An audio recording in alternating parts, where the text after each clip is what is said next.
This is TWiT.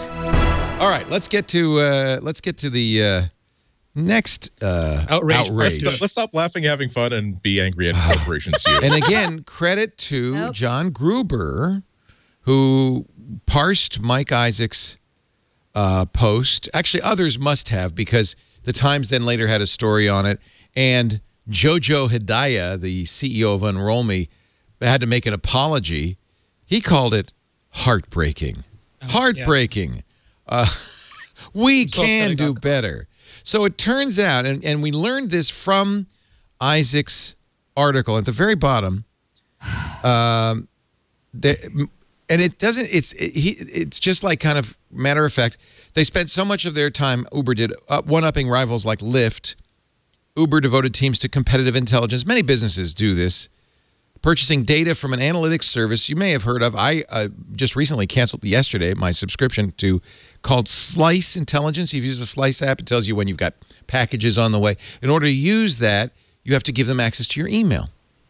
Using an email digest service Slice owns called UnrollMe. We've even recommended Unroll.me. Oh, it's so cool. Yeah. You just sign up for it. You give it access to your email account. It looks for your subscriptions and unsubscribes that second part, that's the problem. Looks through your email account. Looks through it again. You give it access to your email account. And if you're a Gmail user, it's not just today's emails. I have 11 years of emails that they can look through. We were talking to Cory Doctorow yesterday on Triangulation, by the way. Great interview. Cory's awesome. And he's very, he's privacy focused. He uses pop mail still. He says, I don't want to leave years of my mail on somebody else's server. Duh. But that was the whole selling point of Gmail, right? Is you can leave all your mail here and search at any time. And anyway, UnrollMe turns out had, and if you'd read the terms of service, you would have known this, had a nice business on the side. It was a free service, as is Slice. But apparently, they collected, not when they went through your email, among other things, your Lyft receipts from the inbox and sold the anonymized data to Uber. Uber used the data to kind of gauge the health of Lyft's business. Slice confirmed it sells anonymized data, but, what we don't see in this article, but we all know, is that there's no such thing as anonymized data. We've seen so many experiments in universities and so forth taking so-called anonymized data and figuring out exactly who it came from. So I wouldn't count on it being anonymized. And on top of that, if your privacy agreement says, hey, we will never sell identifiable information to you, that's fine so long as they never make you click through another user agreement ever again, because they can always change that and put that at byte number. Jojo Hidayah writes, our users are the heart of our company and service. So it's heartbreaking to see that some of our users are upset to learn about how we monetize our free service. It's in the terms of service. It's in their privacy policy. We need to do better. They are heartbroken because they got caught, not because... Yeah, infuriating. And that's what Gruber says. Gruber's takedown is salty, to say the least. He says, give me an effing break. They're not heartbroken. They're in damage control mode because they were operating under the radar. Now they've been revealed. I, of course, immediately unsubscribed from Unroll.me and Slice. He calls them poop bags. He says, if you've signed up for Unroll.me, delete your account. They make money by selling your purchase receipts. The thing is, it's not just the Lyft receipts, right?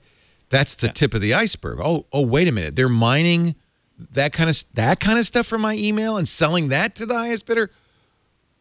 So to be clear, like this kind of market basket analysis is not new. Traditionally, like if you go to a 7-Eleven and you buy a Coca-Cola, Coke has no idea who you are, but 7-Eleven might, and they'll sell that data back to Coke. They'll sell it to Pepsi for competitive analysis, and they'll sell it to Pringles because they want to try to motivate them to pay more for better shelf positioning or to do different sales and things like that. The difference is that you were going into their place and using it in a very specific transaction, where here they're entreating customers to provide unlimited access for in perpetuity to all sorts of data, either like what they want now and what they might want in the future.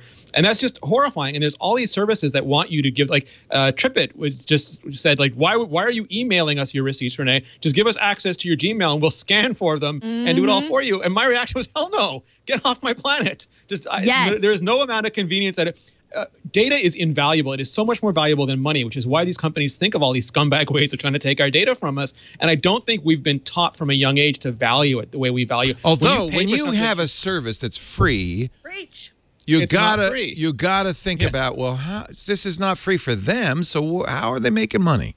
If you saw the data come out of your account, if you saw your intimate photos and your receipts and you see it animated on the screen you'd say, oh my God, what are they taking? Stop, stop. But it's invisible to us, so it feels like it really is free. And for some people, UnrollMe was valuable enough that maybe they don't mind that their emails being mined. I know Gmail. Well, see, this is the difference. I know Google's looking through Gmail, but they're very clear about what they're looking for. As far as I know, they don't sell it to third parties. They're looking for keywords that they can sell ads against. And they don't tell the ad company, oh, Leo's mentioning death a lot, you should offer him a coffin. But when coffin makers come to Google and say we want to buy ads for people who might be interested, then Google, without revealing to them, says, yeah, well, we've got some people here who are looking up, you know, buying burial plots. They might be interested. So those kinds of things I understand, and the problem is we shouldn't assume about how they're doing it. And I, by the way, Gmail's worth it for me, and for that, I don't mind. In fact, I prefer customized ads. Now, on the other hand, if I knew that Google were selling anonymized receipts from my purchases to some other company, I might be a little upset. I hope they're not. Are they? And it was the diaper and the beer. Like, you could identify someone at a 7-Eleven because they bought diaper and beer at the same. Like, you could pull the patterns out of these things. They ended up not being anonymous at all. You get one piece of information, like a telephone number and email address, and suddenly you knew everything about that person. We've seen it over and over again. So, you know, researchers take anonymized Netflix data and they're able to immediately pinpoint who it is. Yeah. It's not anonymization is. But am I being naive? Is this just the tip of the iceberg? Is what UnrollMe doing, is it normal? Yep. Not yet. Well, go ahead. Kelly says no. Andy says yes. I said not yet. Yeah. It is not normal now. That's why everybody's up in arms about it. This is the same thing as before when we were talking about Uber. It's not normal now, but it's the new normal. I think it's going to be. Yeah, why do you, Andy? Why do you think that this is common practice? When I look into various industries, again, if you are giving them data, they're going to use that data to whatever advantage they can have.